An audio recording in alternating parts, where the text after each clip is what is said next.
Shalom Bapak Ibu Saudara yang terkasih di dalam Tuhan Yesus. Dalam 5 menit kita akan meringkaskan pelajaran sekolah sahabat kita di triwulan yang baru. Dan di pelajaran yang pertama dengan judul Cawan Lebur Gembala. Teksnya terambil dari Mazmur pasal 23. Dan ayat intinya terdapat di dalam ayat 3. Disebutkan, Ia menuntun aku di jalan yang benar oleh karena namanya. Apakah yang ada dalam benak pikiran kita jika kita memikirkan tentang cawan lebur?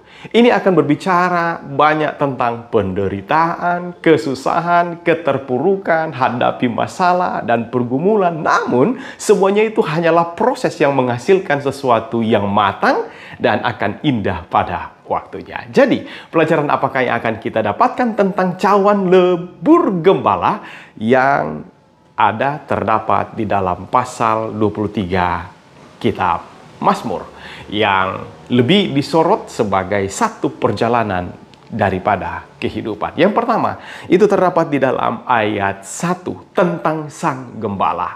Jadi, poin yang pertama, gembala adalah pemandu perjalanan. Di ayat yang pertama disebutkan, Tuhan adalah gembalaku, takkan kekurangan aku.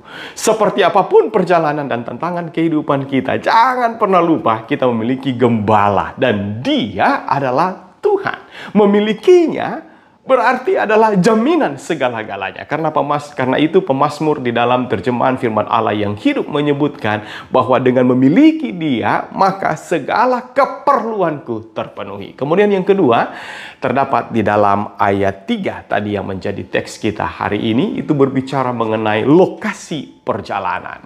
Di ayat 3 menyebutkan bahwa Ia menuntun aku di jalan yang benar. Perjalanan yang ditempuh yang disebutkan di sini adalah jalan kebenaran atau jalan yang benar. Mengapa? Yang pertama, karena itu adalah jalan yang benar yang mengarah kepada tujuan yang benar. Kemana? Rumah gembala. Kemudian yang kedua, itu adalah jalan yang benar yang menjaga kita untuk tetap selaras dengan orang yang tepat. Siapa dia? Adalah gembala itu sendiri. Kemudian yang ketiga, karena itu adalah jalan yang benar yang melatih kita untuk menjadi orang yang benar seperti gembala. Kemudian yang terakhir, karena itu adalah jalan yang benar yang memberikan kita kesaksian yang benar. Saat mana kita menjadi orang benar, kita memuliakan Allah. Kemudian yang ketiga terambil dari ayat 4, 5 berbicara tentang jalan memutar yang tak terduga. Yang pertama di ayat 4 itu adalah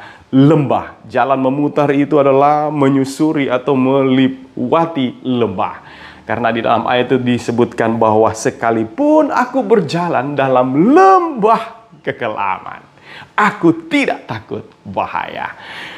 Kemanapun berjalan, termasuk memasuki masa-masa yang sulit dan terkelam, ada rasa percaya diri.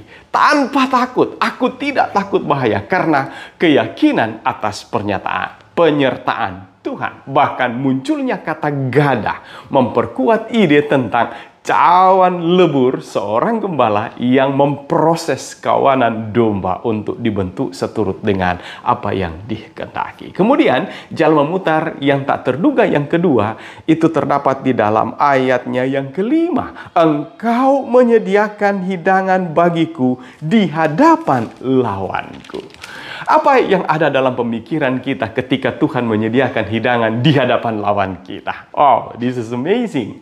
3 hal yang disebutkan, ada meja, ada minyak, ada piala. Di ayat ini membantu kita untuk mengingatkan bahwa bagaimana Allah menyediakan yang terbaik bahkan ketika kita berada dalam masa-masa yang sulit di lembah. Kemudian yang keempat terambil di dalam ayat yang terakhir, ya, ayat 6. Disebutkan itu berbicara mengenai janji pasti perjalanan. Dari perjalanan yang lurus, perjalanan yang memutar, gambaran memproses dari Tuhan bagi kita. Namun ingat, semudah dan sesulit apapun perjalanan itu, kita tetap bersama Sang Gembala. Bersamanya kepastian dari setiap janjinya terbukti dan dinikmati pada akhirnya. Ayat 6 menyebutkan bahwa kebajikan dan kemurahan belaka akan mengikuti aku seumur hidupku dan aku akan diam di dalam rumah Tuhan sepanjang masa. sebuah konklusi untuk kita hari ini dalam proses cawan lebur gembala. Ingat 7 hal yang dikerjakan Tuhan sebagai gembala bagi kita. Yang pertama, di ayat pertama, Dia mengenal kita. Di ayat 1 sampai ayat 3, Dia menyediakan kebutuhan kita. Dan di ayat 3, Dia menyegarkan kita. Di ayat yang sama, Dia juga menuntun kita. Kemudian yang kelima, Dia melindungi kita di ayat 4, ya. Kemudian ayat 6, Dia menghibur kita di ayatnya yang keempat. Dan kemudian ayat 5-6, Dia meninggikan kita. Kiranya ringkasan pelajaran sekolah Sabat pekan ini menolong kita untuk memahami konsep cawan lebur gembala yang sedang memproses kita untuk menjadi seperti yang Tuhan harapkan. Mari kita berdoa.